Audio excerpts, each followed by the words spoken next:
तारीख पर तारीख, तारीख पर तारीख, तारीख पर तारीख मिलती रही है, लेकिन इंसाफ नहीं दोस्तों मिला। नमस्कार। आज हम पढ़ने जा रहे हैं पवन के बारे में। अगर आपने अभी तक आपने हमारे चैनल को सब्सक्राइब नहीं किया तो सब्सक्राइब कर सकते हैं। यहाँ पे हम पवन के बारे में पढ़ने जा रहे हैं। व्यवहारिक पवन किन अक्षांशों से किन अक्षांशों की ओर बहती है?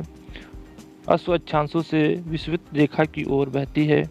उसके बाद उच्च दाब क्षेत्र से भूमध्य सागर की ओर चलने वाली पवनें होती हैं। कौन सी पवनें होती हैं? उच्च दाब से भूमध्य सागर से चलने वाली पवनें क्या होती हैं? व्यापारिक पवनें होती हैं। क्यों कहा जाता है? समुद्र में होता है और जब हवा चलती है तो पर्दे खोल देते हैं और जिससे किनारे पे आ जाती हैं। तो व्यापारिक पवनें हैं। व्यापारिक हवाएं होती हैं, नियमित और स्थिर होती हैं। बहुत इसमें जहाज जो डूबने का डर नहीं होता। पूरे वर्ष एक ही दिशा में प्रवाहित होने वाली पवन क्या कहलाती है? तो सनातनी पवन कहलाती है।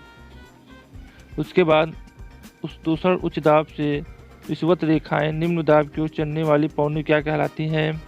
व्यापारिक पवनें कहलाती हैं। व्यापारिक पवनें कहाँ से चलती हैं? उच्च दाब से चलती हैं। उसके बाद गर्जती, चालसी, प्रचंड, पचासा, चीखता, साठा क्या है? दक्षिणी गोलार्ध की पश्चिमी पवनें हैं, बहुत तेज चलती हैं। गरजती है, गरजती हैं, प्रचंड पचासा करती हैं, चीखता साठा है। तो दक्षिणी गोलार्ध की पश्चिमी पवनें बहुत तेज चलती हैं। दहाड़ता, चालीसा क्या है? दक्षिणी गोलार्ध की 40 डिग्री अक्षांश के पास चलने वाली तेज हवा है। भयंकर पचासा क्या है? 50 डिग्री दक्षिण अक्षांश पर चलने वाली क्या है? भयंकर पचासा है। चीखता साठा पवन क्या है? 60 डिग्री दक्षिण अक्षांश पर चलने वाली चीखता पवन है। मानसून शब्द से क्या तात्पर्य? हवाओं के रुख में बदलना। दक्षिणी संयुक्त राज्य अमेरिका के मध्य मैदानों को पर चिनुक हवाओं का क्या प्रभाव पड़ता है? गर्मी का तापमान कम हो जाता है। अल्पास पर्वत के उत्तरी भाग को बहने वाली उष्ण शुष्क स्थानीय हवा को क्या कहा जाता है? फान कहा जाता है। अंटार्कटिका में पंपास क्षेत्र में उरुग्वे की ओर प्रचंड वेग से चलने वाली ठंडी हवा क्या कहा जाता है? पैम्पीरा कहा जाता है। उसके बाद न्यूजीलैंड के उच्च पर्वतीय क्षेत्र से उतरने वाली गर्म शुष्क धूल भरी स्थानीय हवा किस नाम से जानी जाती है? नॉर्वेस्टर के नाम से जानी जाती है। संयुक्त राज्य अमेरिका के पश्चिमी तट से प्रारंभ होकर रॉकी पर्वत को पार करके उसके नीचे उतरने वाली गर्म शुष्क हवा किस नाम से जानी जाती है? तो चिनुक नाम से जानी जाती है। यूरोप में जूरा पर्वत से जिनेवा झील की तरफ रात्रि में चलने वाली शीतल और शुष्क पवन किस नाम से जानी जाती है? जोरान नाम से जानी जाती है। ये सब पवनों के नाम याद कर लीजिएगा।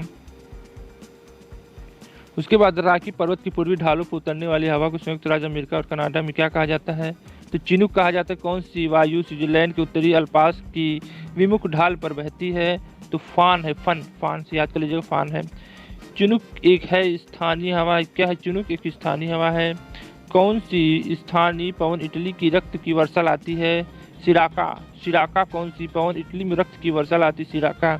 कौन सी स्थानीय पवन हिमबच्छी के नाम से भी जानी जाती है? तो चिनुक है। चिनुक आपको याद होगा, बहुत से जगह ये आपको नाम आ गया होगा तो चिनुक याद होगा। तो कौन सी स्थानीय पवन हिमबिच्छी के नाम से जानी जाती है? तो चिनुक है। कौन सी स्थानीय पवन को डॉक्टर वायु भी कहा जाता है? हर मट्टन भी कहा जाता है। उसके बाद कौन सी स्थानीय पवन अफ्रीका में गिनी तट के लोगों को आर्द्र मौसम में राहत प्रदान करती है? हर मटन करती है। कौन सी गर्म स्थानीय पवन कैलिफोर्निया में फल के बगीचों में काफ़ी नुकसान पहुंचाती है? सताना से सताना हो गया। उसके बाद कौन सी स्थानीय पवन मध्य यूरोप में पर्वतीय क्षेत्र के यूगोस्लाविया में एडियाटिक तट की ओर प्रवाहित होती है? बोरा है। कौन सी है? बोरा है। उसके बाद हमारा अगला क्वेश्चन है कि पछुआ हवाएं वे हवाएं जो बहती हैं भूमध्य रेखा से 30 डिग्री से 60 डिग्री दक्षिणी अक्षांश की ओर। पृथ्वी है तो पृथ्वी दक्षिणी पूर्वी अक्षांश है। मान लो ये पूर्वी है, दक्षिणी है। तो क्या होता है कि ये हवा ऐसे बहती रहती है, ठीक है, और जो पृथ्वी घूमती है उसी के लिए बहती रहती है। समुद्री समीर बहती है। दिन के समय में वायुमंडलीय हवा पृथ्वी पर रखी जाती है पृथ्वी के घूर्णन द्वारा। उसके बाद सहारा रेगिस्तान में शुष्क पवन हर मटन उड़ती है पूर्वी से पश्चिम की ओर। व्यापारिक पवनों में परिघटना किस कारण से होती है? उष्मा का संवहन के कारण। डोलड्रम क्या है? उष्णकटिबंधीय पवन पट्टी है, डोलड्रम। शिरोको एक नाम किस अर्थ के लिए प्रयुक्त होता है? एक स्थानीय पवन के लिए। दक्षिण पूर्वी व्यापारिक हवाएं बारिश के मौसम में भारतीय उपमहाद्वीप में किस कारण आकर्षित होती हैं? उत्तरी पश्चिमी भारत में कम वायुदाब होने के कारण। उसके बाद कौन सी एक दक्षिणी गोलार्ध में पवन की अपनी बाएं से विक्षेपित होने के कारण पृथ्वी का घूर्णन करती? भैया पृथ्वी घूमती है पश्चिम से पूरब की ओर, ठीक है।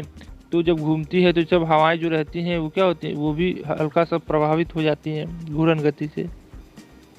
ये हमारे कुछ महत्वपूर्ण क्वेश्चन थे पवन के बारे में। अगर आपको अच्छा लगे तो हमारे चैनल को लाइक से सब्सक्राइब जरूर करें। आज के लिए बस इतना ही। जय हिंद, जय भारत। या तारीख, अगर आप उन्हें इंसाफ नहीं दे सकते तो बंद कीजिए।